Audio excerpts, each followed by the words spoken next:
announced his decision on the Iranian nuclear deal this afternoon. Joining us now, though, Nigel Farage, European Member of Parliament and Fox News contributor. Nigel, your country pushing back against perhaps America getting out of this deal. Boris Johnson, the latest to sort of make his plea. What do you make of it all? Well, Boris Johnson has been in Washington for the last couple of days, meeting Mike Pompeo, meeting John Bolton. He's not here actually independently representing the United Kingdom. This is a European Union policy, a globalist policy, if you like, which is that we should appease Iran. We should get rid of sanctions. And in return for this, they're going to promise us they will not be developing their nuclear program. I have to say, I'm personally very sceptical about the European Union position on this. And I do not see for one moment Boris's trip changing the mind of people like John Bolton or indeed the president, who has described this deal as being absolutely mad. So we're going to get at 2 p.m. Eastern time the president speaking on this. I think Boris Johnson and the European Union will be very disappointed. What do you make, though, of it all, that this aggressive pushback, Angela Merkel, Macron, come to the United States, sort of a tag team President Trump on this, and one of their arguments, well, there's no plan B, so we should accept this deal? Well, we've had for, frankly, too long, a couple of decades, we've had this idea of global governance, that we all come together, we all make these decisions. And, it's very interesting. Even if Trump says, look, we are putting sanctions back on, in fact, the previous agreement signed will mean it could be nearly 6 months before America could effectively do that. So what we're seeing is pushback from Macron, Merkel, Boris Johnson. We're seeing pushback. Frankly, most of them don't like the Brexit result. They don't like Trump being elected. They haven't got used to the world we're currently living in.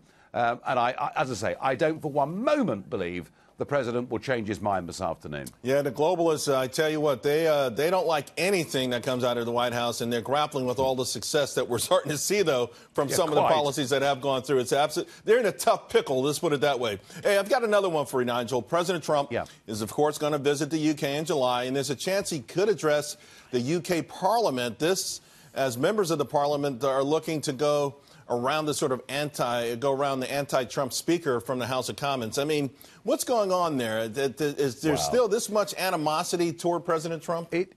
This is a disgrace.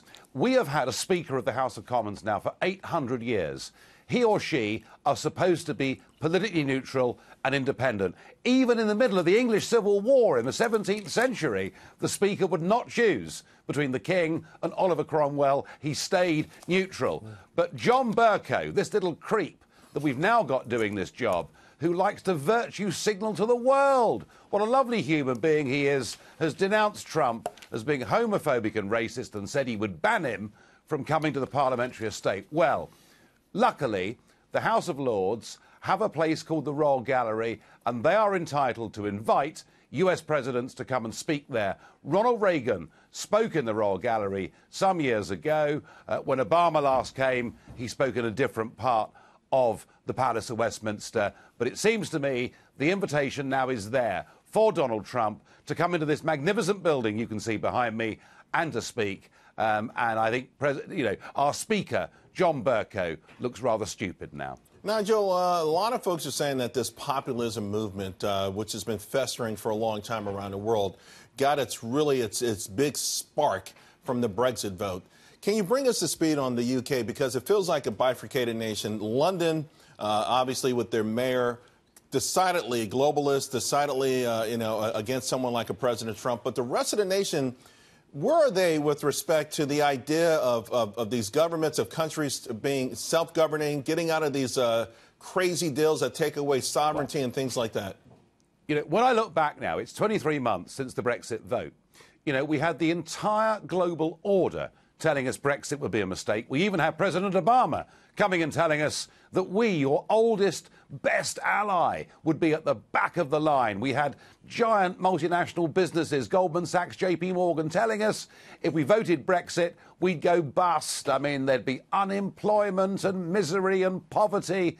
They almost predicted that a plague of locusts would descend upon our nation. And despite all of that, Middle England, Middle UK voted for Brexit, and it showed the massive gap that exists between Westminster and the country. And the Trump election showed that Washington and Middle America have that problem too. And we should say the economic data coming out of the UK is absolutely marvelous. Anything but locust. Nigel, always appreciate it. Thank you very much.